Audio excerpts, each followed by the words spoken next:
Another section, beautiful section of the trail. Got it.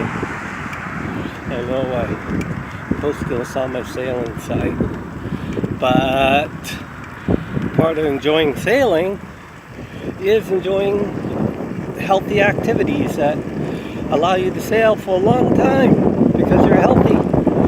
Honestly, I really should be out sailing today because the wind is spectacular out there. As you can see, lots of breeze. Beautiful, little overcast, which is good because it brings in some good wind.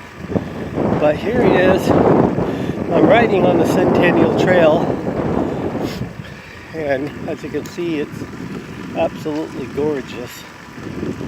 Just love this place. They have this beautiful trail. This trail goes from Higgins Point outside of Coeur d'Alene on the east side of Coeur d'Alene and goes all the way through Spokane, Washington into the river front and Riverside Parks. So it goes a long ways. I mean, probably a good, I don't know how long it is, probably 70 to 100 miles, something like that, if you go through the different sections.